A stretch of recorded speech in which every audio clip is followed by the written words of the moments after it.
Hey everyone, this is Rob C. We're going to see some changes in the channel for a bit.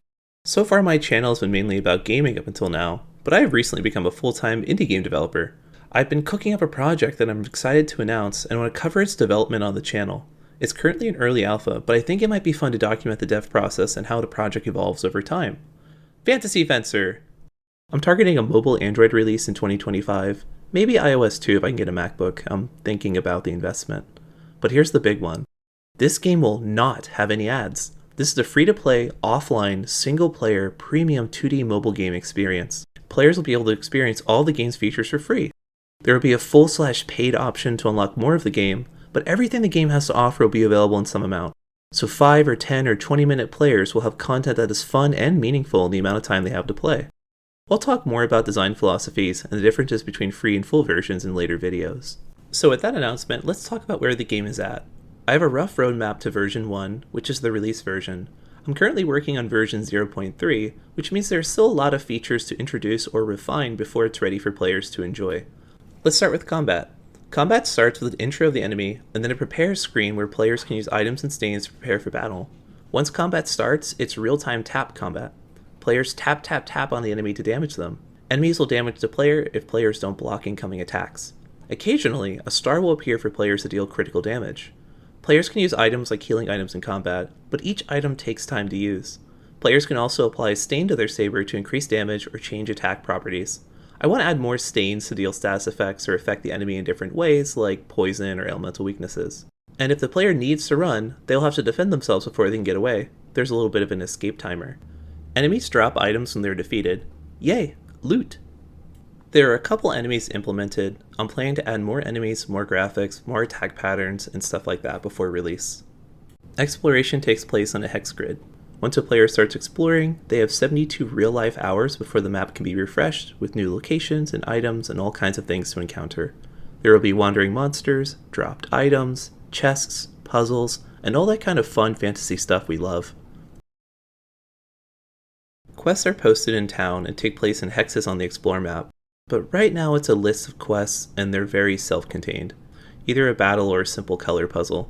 I clearly plan to add more. The shop is a place for players to get new stuff. The shop has a limited inventory that refreshes in real life time. There's a permanent inventory, which is items that are always available, but you'll notice something. There's no sell option? Nope. You can't just drag a full load of crab meat into the nearest store and expect the shopkeeper to buy it. Instead, the shop posts contracts to buy a certain amount of a given monster item. That's right, crabs don't drop coins. The contracts refresh in real life time as well. The player inventory is pretty basic right now since crafting isn't in the game yet, but it will become more important in later versions on the way to release. Characters can be customized. Currently there's a handful of hats, shirts, hairstyles, and lots of colors to pick from. I'm using a limited color palette right now because it's basically just the built-in Godot colors, which map the HTML web colors more or less. It's simple enough to use and I'm pretty happy with how it works. The compendium is a catalog and collection of the player's journey in Fantasy Fencer. Currently it just lists the couple enemies in the game and the player's stats against them. Later, I'd like to have some lore, elemental info, what items they drop, and stuff like that. The home screen is currently a hub for players to review their statistics and get to the character customization screen. I plan to add the ability for players to display sabers and other trophies throughout their journey later. Lastly, Fame and Prestige. You might have noticed the Fame number at the top of the screen. Currently, completing quests gives you Fame in addition to coins. Players can use Fame to force time-based elements in the game to refresh immediately, so things like quests, shop inventory, shop contracts, and the exploration map can be refreshed as soon as they want new ones, and the players enough Fame to spend.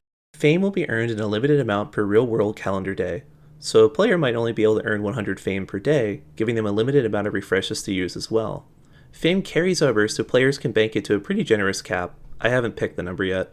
This will reward players who play often and still give access to the game's systems for players who play more casually, like once in the morning and then maybe again in the evening. Prestige is pretty basic right now. It's just the sum amount of all the Fame the players earned. Anyhow, those are the features in the game today. Pretty good for a couple weeks of dev, huh? I love elves, I love fantasy, and I love magical worlds with lots of little content and activities. Let's look forward and talk about the features I want to add for the version 1 release. Item crafting. Create potions, stains, and combat items from enemy loot and items found in the world. Saber crafting.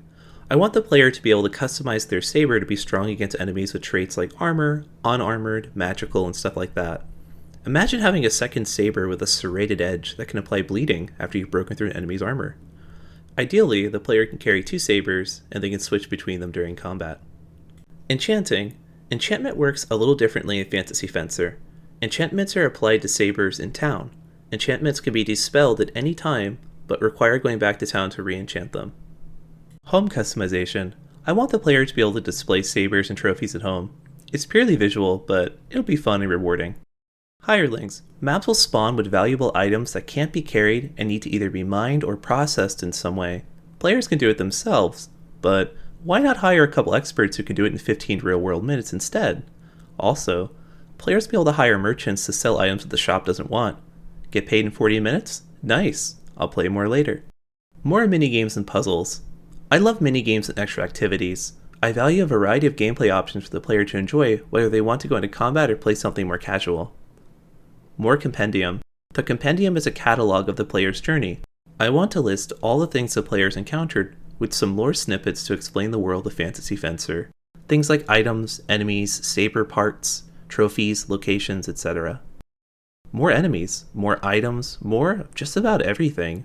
Let's cover these features more in future videos when I start working on them.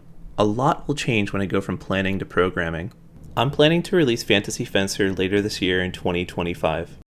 On the channel, I'm planning to cover a variety of topics from the development of Fantasy Fencer, other game projects I'm working on, games and designs I like, software I use and why, and whatever comes to mind, honestly. So please stay tuned for more updates. Anyhow, like, subscribe, check out my Blue Sky account, and let me know what you think in the comments. Take care, see ya.